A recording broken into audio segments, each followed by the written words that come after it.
इधर आओ, ये पकड़ो, फिर मुझे ऑफिस के लिए देर हो रही है। अरे बस आई, जरा ये आटा लगा दो, रिया और अर्पित को कॉलेज के लिए देर ना हो जाए। तभी ममता जी हाथ पोंछते हुए रसोई से बाहर आती है। लाओ जी, क्या दे रहे हो आप, मुझे बताओ। ममता, ये पकड़ो 15,000 रुपया, और इस बार घर का खर्च ठीक से चलाना। अभी बीच बीच में नहीं दे पाऊंगा मैं। हाँ भैया, ठीक है।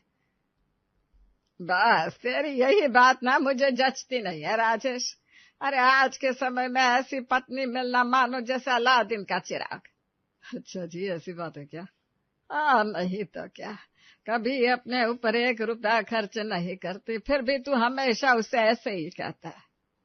आज हम आपको लिए चलते हैं गुप्ता परिवार के बीच। ये कहानी है एक प्यारी सी मिडिल क्लास फैमिली की, जिसके हर एक पड़ाव पर आप खुद को जुड़ा हुआ सा महसूस करेंगे कि कैसे एक मिडिल क्लास फैमिली अपने जीवन में आने वाले उतार चढ़ाव को हंसकर पार करती है। कैसे माँ बाप अपनी इच्छाओं को पीछे रखकर अपने बच्चे के लिए सब कुछ कर गुजरते हैं। तो फिर देर किस बात की, आइए आगे बढ़ते हैं। क्या मम्मी, आज आपने फिर से ये लौकी बना दी। अरे कभी बटर पनीर मसाला बनाओ, कभी शाही कोफ्ता बनाओ, क्या है ये रोज लौकी कद्दू लौकी कद्दू।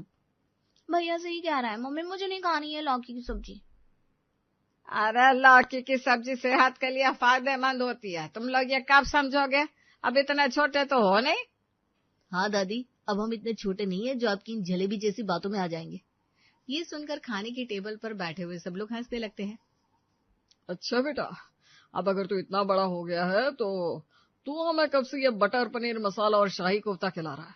क्योंकि ऐसा कहा जाता है कि अगर बेटे के पैर में माँ बाप का जूता सेट हो जाए तो वो बराबर का हो जाता है।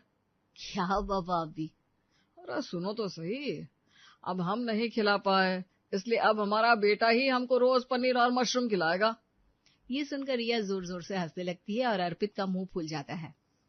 अच्छा, ज्यादा हंस मत रिया, चल जल्दी से खाना खा, और कल ही तुम दोनों के लिए बढ़िया सी पनीर की सब्जी बनाऊंगी। अब तो खुश हो जाओ दोनों।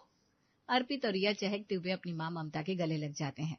ममता, जो कि सिर्फ नाम से ही ममता नहीं थी, उसकी हर एक बात में उसकी ममता झलकती थी। फिर एक दिन सब साथ में बैठकर टीवी देख रहे थे, तभी अच्छा सुनो पापा, अब आपको कुछ याद है अभी की नहीं? क्या रिया बेटा? अरे आपकी सिल्वर जुबली एनिवर्सरी आने वाली है। अरे हाँ, ये तो मैं भूल ही गई। इस बार की राजू की शादी के 25 साल पूरे हो जाएंगे। तो फिर इस बार तो ग्रैंड पार्टी होनी चाहिए पापा। अब तो बस बताओ, सारा अरेंजमेंट हम कर लेंगे। तभी ममता सबके लिए चाय लेकर आती है। बड़े ही खुश लग रहे हो तुम, ऐसी क्या बात है, मैं भी तो जानूं। अरे मम्मी, आपकी शादी को 25 साल कंप्लीट होने वाले हैं, तो इस बार हम कुछ अच्छा सा बड़ा सा सेलिब्रेशन करेंगे, हमने सोच लिया है। तुम लोग ना बस खर्चे की बात ही सोचते रहते हो। जाओ जाकर पढ़ाई में ध्यान लगाओ। पापा कभी तो अपनी जेब ढीली करो। हाँ पापा, इतना पैसे इकट्ठा करके क्या करोगे? माहौल की गर्मी बढ़ती देखकर ममता बीच में टोकती है। अच्छा सुनो सुनो, हम इस बार ना बढ़िया सेलिब्रेशन करेंगे, लेकिन एनिवर्सरी तो बाद में है। उससे पहले एक और गुड न्यूज सुनाती हूँ तुम लोगों को। अभी अभी तुम्हारी बुआ का फोन आया था। अच्छा, क्या कह रही थी जीजी? कह रही थी कि रोहन का रिश्ता पक्का हो गया है, और शादी भी ज्यादा लेट नहीं करेंगे, क्योंकि मार्च से तो गर्मी पड़नी शुरू हो जाती है। अच्छा, फिर तो शादी जनवरी या फरवरी में होगी। हाँ, देखो कब निकलती है, जीजी जल्दी ही फोन करके बताएंगी। अरे वाह, रोहन भैया की शादी। मम्मी मैं पहले से कह दे रही हूँ, इस बार मुझे बढ़िया सा लहंगा चाहिए, और मैं चांदनी चौक से ही लूंगी। रिया, अभी पिछले साल ही तुम्हारी मौसी की बेटी की शादी में तुमको कितनी बढ़िया ड्रेस दिलाई थी। पापा वो ड्रेस मैं 3 बार पहन चुकी हूँ, और कितनी बार रील बनाऊंगी मैं उसी पर। लो जी, कर लो इनसे बात। अरे ममता, तुम जरा इनको बताओ, अगर मैं मेरी शादी का सूट अभी भी पहन लेता हूँ तो उसमें क्या कुछ घिस जाता है अगर कुछ घंटे पहन भी लिया तो? आप रहने दो पापा प्लीज। इतना कहकर अर्पित और रिया वहां से नाराज होकर चले जाते हैं, और राजेश जी मुस्कुराने लगते हैं।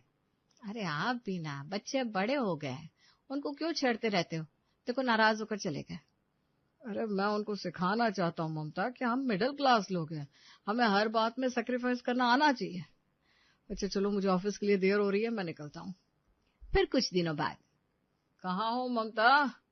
घर में बड़ी शांति दिख रही है, बच्चे और मम्मी कहाँ गए? अरे आज अर्पित की एक्स्ट्रा क्लासेस है ना, तो वो लेट आएगा। रिया अपनी फ्रेंड की बर्थडे पार्टी में गई है, मम्मी जी मंदिर गई है, वो सामने वाली कॉलोनी के मंदिर में आज कीर्तन है।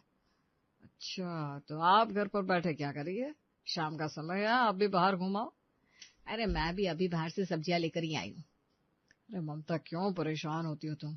मैं कहता हूँ सुबह सुबह मुझसे मंगा लिया करो, तुम अकेले जाती हो तो मुझे बड़ा ही डर लगता है। अरे अब क्या डरना, अब हम कोई नई नवेली दुल्हन तो है नहीं जो आप डरते हो। अब पूरे 25 साल होने को आए।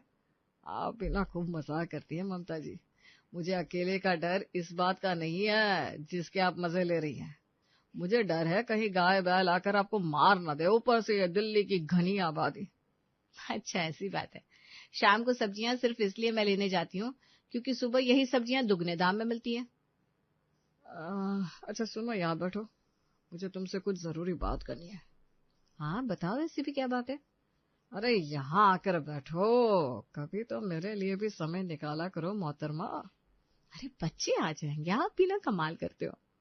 सुनो, ये रहे तुम्हारे लिए कुछ पैसे जो मैंने कुछ टाइम से अकाउंट में बचा कर रखे थे। इनसे तुम अपने लिए मंगलसूत्र ले लेना। अरे आप भी ना कमाल करते हो, अभी मंगलसूत्र लेने का समय कहाँ है? अभी हम कितनी जिम्मेदारियों के बीच फंसे हुए हैं। अरे लेकिन ममता, इन सब जिम्मेदारियों को निभाते निभाते कब 25 साल निकल गए पता ही नहीं चला।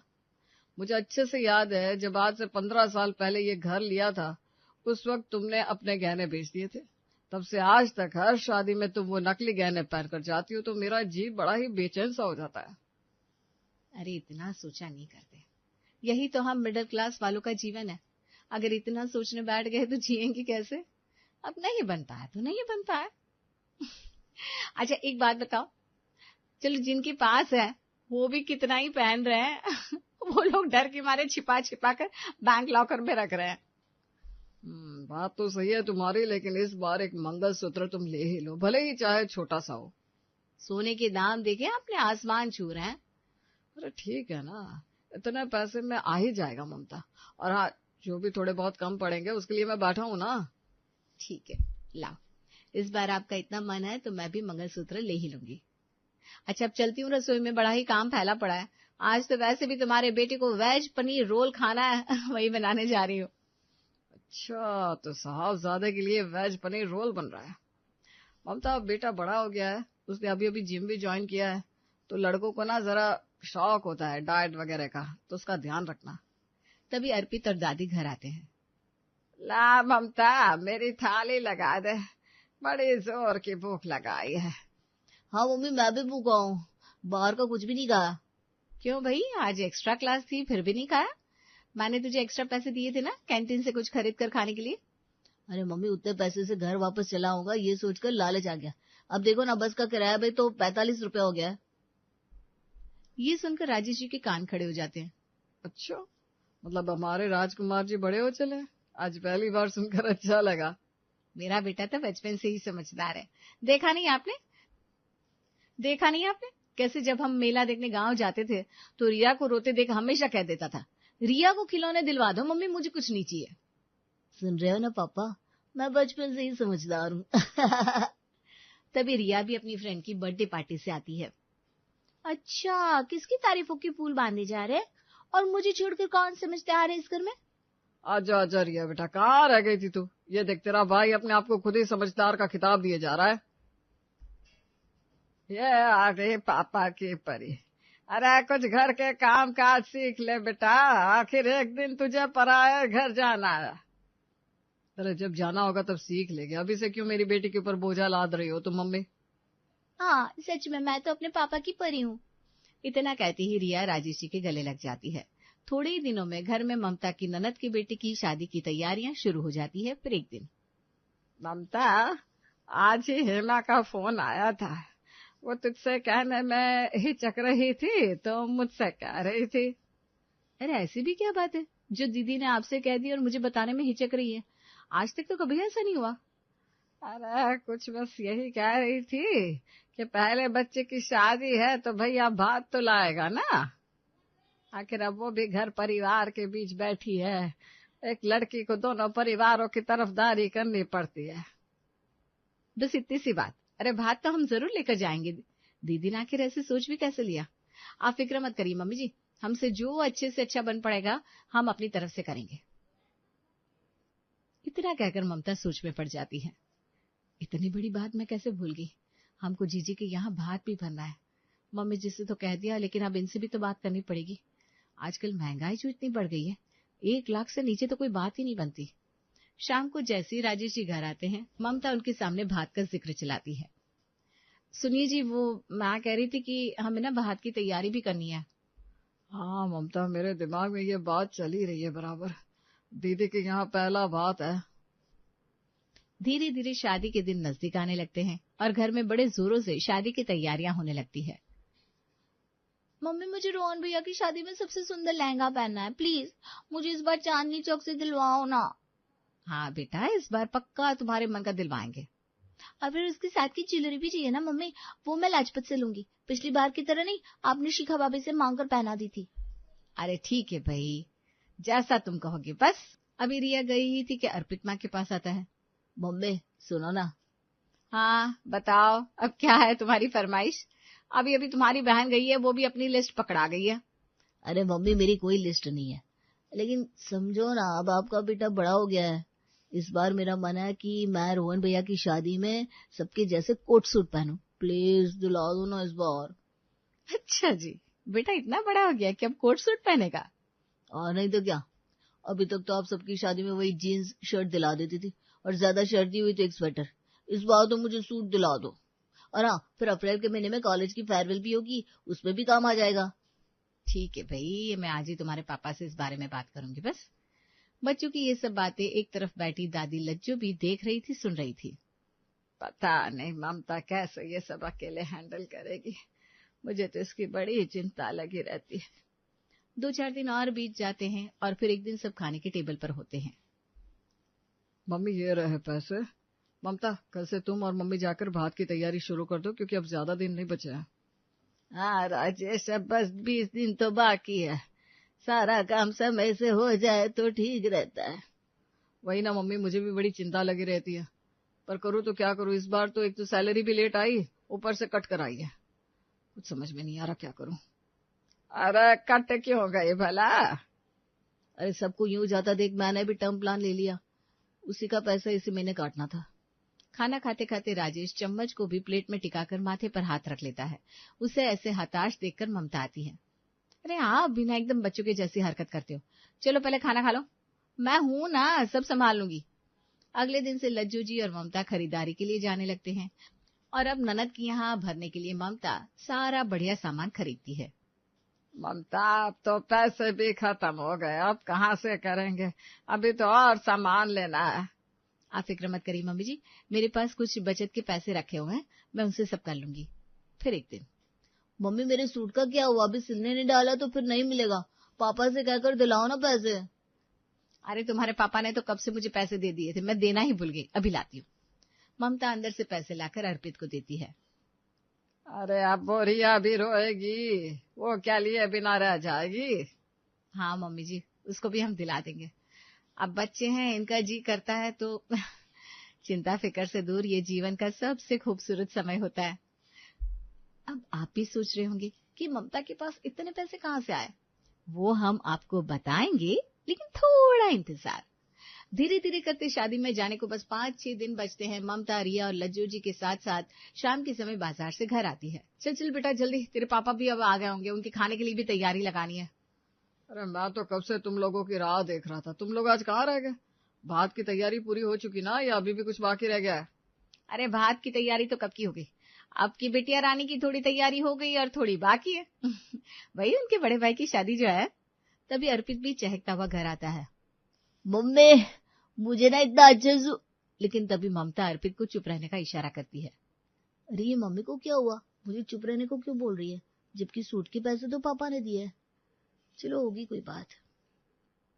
थैंक्स मम्मी, मुझे इतना अच्छा लहंगा दिलाने के लिए। अच्छा, तो बिटिया रानी लहंगा ले रही है। अब तुम और अम्मा भी अपने लिए एक साड़ी ले लेते हैं ममता। अरे नहीं नहीं, मेरे पास तो अभी बहुत सारी पड़ी है। मैं आपके लिए एक बढ़िया सी शर्ट और अम्मा जी के लिए एक साड़ी लेकर आई हूँ। अरे कितना कहा इससे बाजार में, लेकिन मेरी एक नहीं मानी। क्यों ममता, क्या कह रही है मम्मी?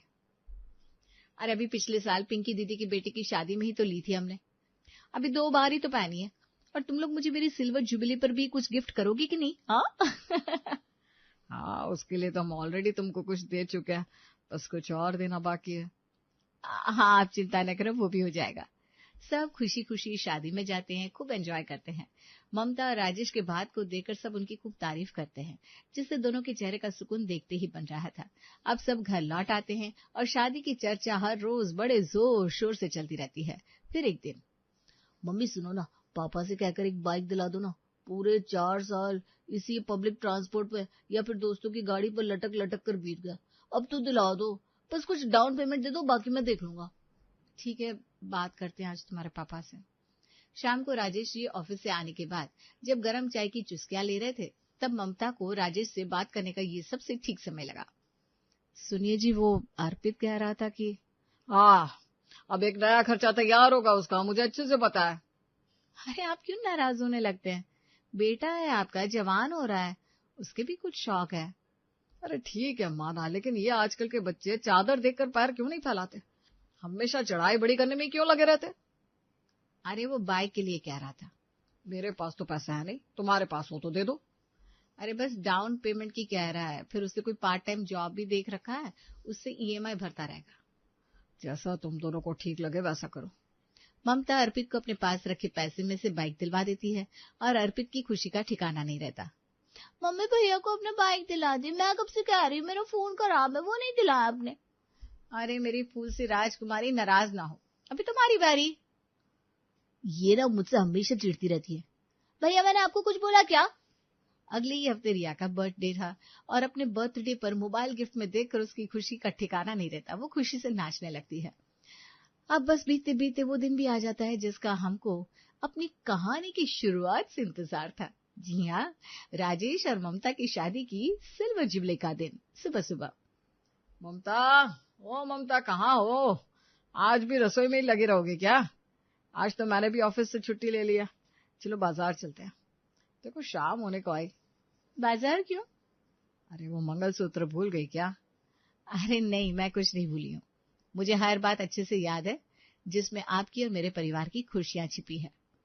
मतलब? तब तक अर्पित, रिया और लज्जू भी आ जाते हैं। लो मम्मी, ये रहा आपका सरप्राइज। हाँ मम्मी, खोल कर देखो। हाँ बहू, जल्दी से बताओ मेरी पसंद कैसी है? ममता खोलती है, उसके अंदर एक बड़ी ही सुंदर साड़ी और राजेश के लिए कपड़े थे। बस मन गई मेरी एनिवर्सरी, और क्या चाहिए। चलिए जी, आप भी फटाफट से कपड़े पहनकर तैयार हो जाइए। और हाँ, वो मंगलसूत्र फिर कभी। मुस्कुराकर ममता एक मिडिल क्लास परिवार की नींव को और मजबूत करने की ओर अपने कदम बढ़ा देती है।